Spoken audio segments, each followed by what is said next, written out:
नमस्कार, मैं हूं आपके साथ पूर्णिमा मिश्रा। हमारे खास प्रोग्राम क्या कहते हैं नरेंद्र मोदी में आज आपको सुनवाएंगे पीएम मोदी का वो ऐतिहासिक भाषण जो उन्होंने 27 मई 2022 को नई दिल्ली में दिया। अपने भाषण में प्रधानमंत्री ने कहा कि आज हम देख रहे हैं कि आज गांव में अच्छी सड़कें पहुंची हैं, बिजली पानी पहुंचा है, ऑप्टिकल फाइबर पहुंच रहा है, डिजिटल टेक्नोलॉजी का अभूतपूर्व विस्तार हुआ, लेकिन फिर भी गांव में जमीन से जुड़े, खेती से जुड़े अधिकतर काम के लिए पुराने सिस्टम से काम चलाना पड़ता है। साथियों, जब टेक्नोलॉजी की बात आती है तो हमने देखा है हमारे यहां कुछ लोग टेक्नोलॉजी का डर दिखाकर उसे नकारने का प्रयास भी करते हैं। ये टेक्नोलॉजी आएगी तो ऐसा हो जाएगा, वैसा हो जाएगा। अब ये बात सही है कि एक जमाने में पूरे शहर में एक टावर हुआ करता था, उसकी घड़ी के घंट बजते थे और गांव का समय तय होता था। तब किसने सोचा था कि हर गले हर एक की कलाई पे घड़ी लगेगी? तो जो परिवर्तन आया होगा तो उनको भी अजूबा लगा होगा। और आज भी कुछ लोग होंगे जिनको मन करता होगा हम भी गांव में एक टावर बना दें और वहां भी एक बड़ी घड़ी लगा दें। किसी जमाने में उपयोगी होगा। यानी जो बदलाव होता है उस बदलाव के साथ हमें अपने को बदलना, व्यवस्थाओं को बदलना, तभी प्रगति संभव होती है। हमने हाल ही में कोरोना वैक्सीन के दौरान भी बहुत अनुभव किया है। पहले की सरकारों के समय टेक्नोलॉजी को प्रॉब्लम का हिस्सा समझा गया, उसको एंटी पुअर साबित करने की कोशिशें भी हुई। इस कारण 2014 से पहले गवर्नेंस में टेक्नोलॉजी के उपयोग को लेकर एक प्रकार से उदासीनता का ही वातावरण रहा। किसी ने इक्के दुक्के व्यक्ति ने अपनी रुचि के अनुसार कर लिया तो कर लिया, व्यवस्था का स्वभाव नहीं बना। इसका सबसे अधिक नुकसान देश के गरीब को हुआ है, देश के वंचित को हुआ है, देश के मिडिल क्लास को हुआ है, और जो एस्पिरेशंस के जज्बे से भरे हुए लोग थे उनको निराशा की गर्त में जिंदगी गुजारने के लिए मजबूर होना पड़ा है।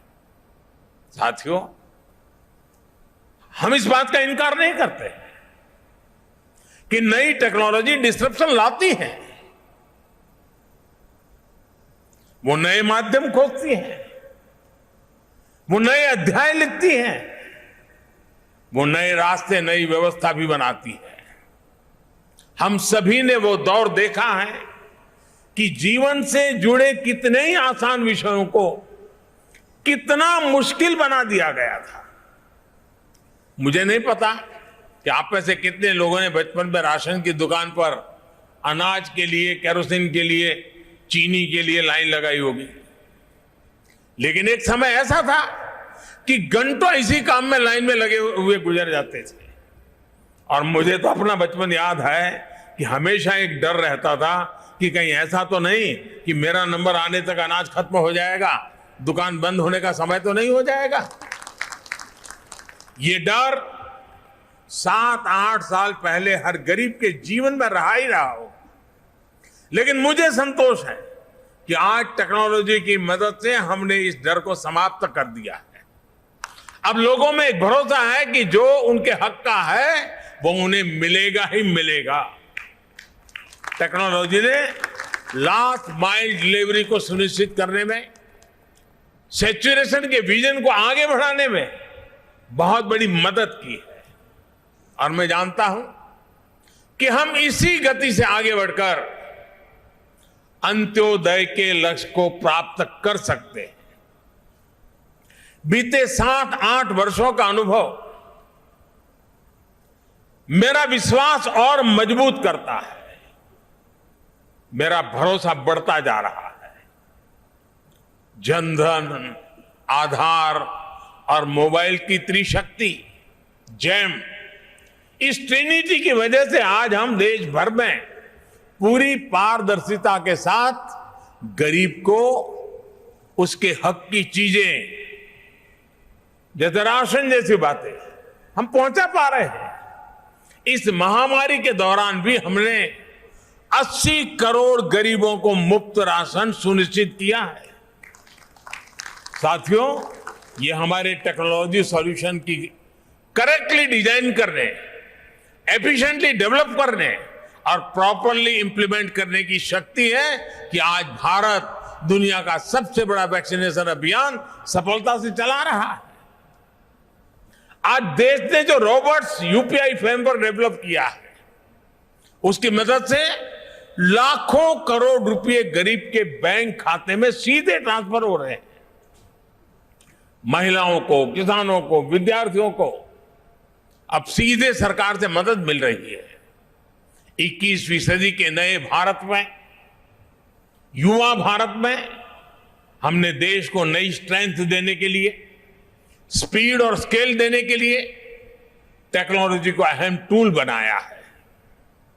आज हम टेक्नोलॉजी से जुड़े सही सॉल्यूशन डेवलप कर रहे हैं और उनको स्केल अप करने का कौशल भी हमने विकसित किया है।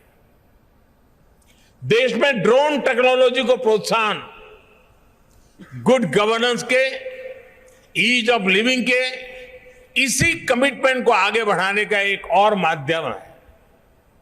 ड्रोन के रूप में हमारे पास एक और ऐसा स्मार्ट टूल आ गया है जो बहुत जल्द सामान्य से सामान्य भारतीय के जीवन का हिस्सा बनने जा रहा है।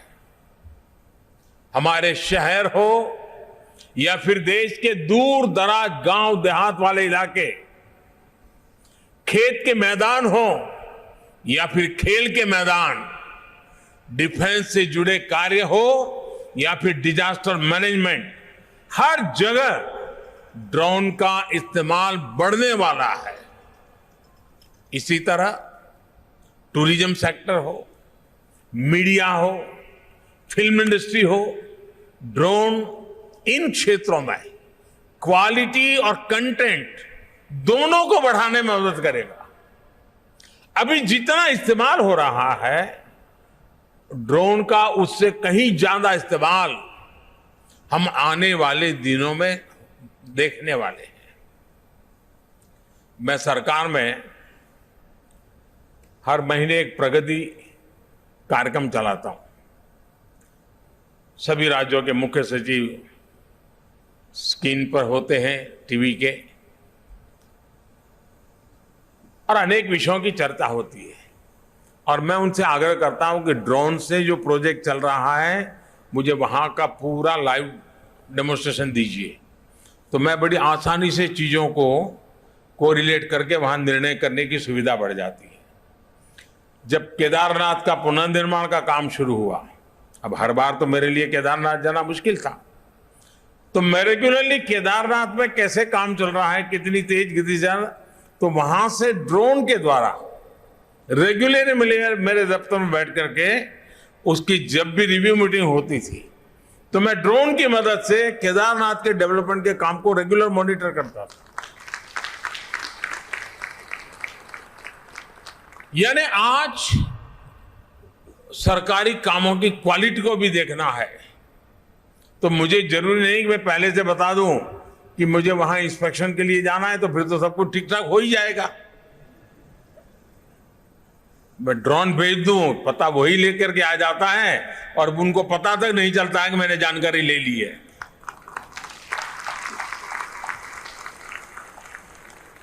साथियों, गांव में भी किसान के जीवन को आधुनिक, सुविधाजनक, अधिक संपन्न बनाने में भी ड्रोन टेक्नोलॉजी महत्वपूर्ण भूमिका निभाने वाली है। आज गांवों में अच्छी सड़कें पहुंची हैं, बिजली पानी पहुंचा है, ऑप्टिकल फाइबर पहुंच रहा है, डिजिटल टेक्नोलॉजी का अभूतपूर्व विस्तार हुआ है। लेकिन फिर भी गांव में जमीन से जुड़े, खेती से जुड़े अधिकतर काम के लिए पुराने सिस्टम से काम चलाना पड़ता है।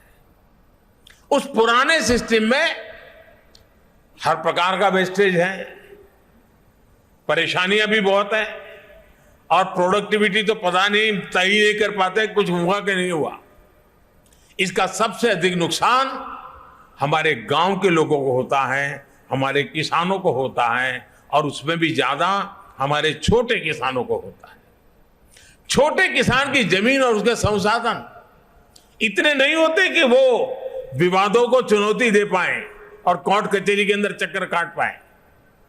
अब देखिए, लैंड रिकॉर्ड से लेकर सूखा, बाढ़ राहत में, फसल के डैमेज तक हर जगह रेवेन्यू डिपार्टमेंट के कर्मचारियों पर ही व्यवस्था निर्भर है। ह्यूमन इंटरफेस जितना अधिक है, उतना ही अधिक भरोसे की भी कमी हो जाती है, और उसी में से विवाद पैदा होते हैं। विवाद होते हैं तो समय और धन की बर्बादी भी होती है। इंसान के अंदाजे से आकलन होते हैं तो उतना सटीक अंदाजा भी नहीं लग पाता। इन सारी मुश्किलों से पार पाने का ड्रोन अपने आप में एक सशक्त, प्रभावी माध्यम के रूप में एक नया टूल हमारे सामने आया है। साथियों, ड्रोन टेक्नोलॉजी कैसे एक बड़ी क्रांति का आधार बन रही है, इसका एक उदाहरण पीएम स्वामित्व योजना भी है। इस योजना के तहत पहली बार देश के गांवों की हर प्रॉपर्टी की डिजिटल मैपिंग की जा रही है। डिजिटल प्रॉपर्टी कार्ड लोगों को दिए जा रहे हैं। इसमें ह्यूमन इंटरवेंशन कम हुआ है और भेदभाव की गुंजाइश खत्म हुई है। इसमें बड़ी भूमिका ड्रोन की रही है।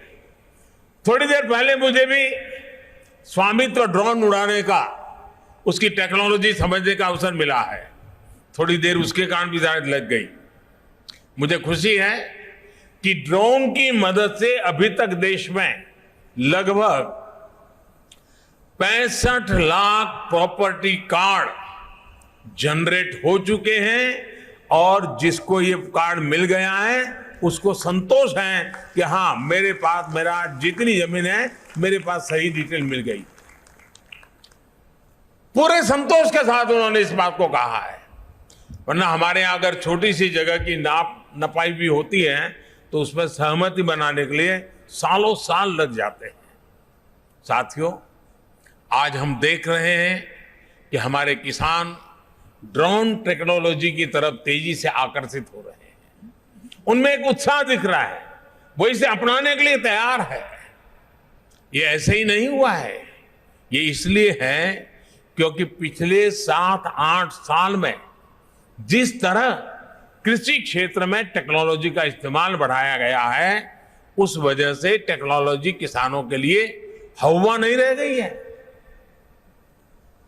और एक बार किसान उसको देखता है, थोड़ा अपने हिसाब से उसका लेखा जोखा कर लेता है, और अगर उसका विश्वास बैठ गया तो स्वीकार करने में देर नहीं करता है।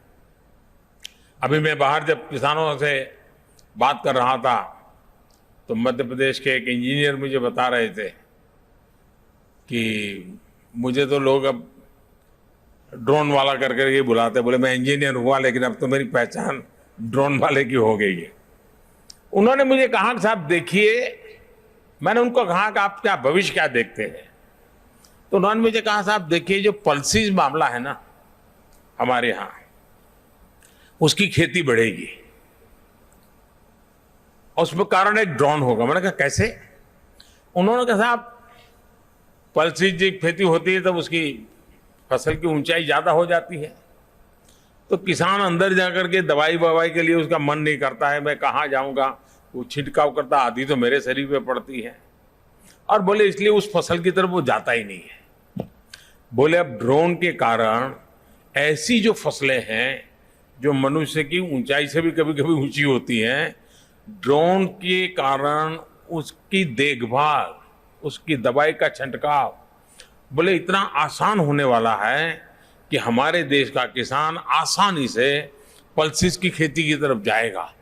अब ये एक व्यक्ति गांव के अंदर किसानों के साथ जुड़ने के साथ काम करता है तो चीजें कैसे बदलाव आता है, उसका अनुभव उसका सुनने को मिलता है।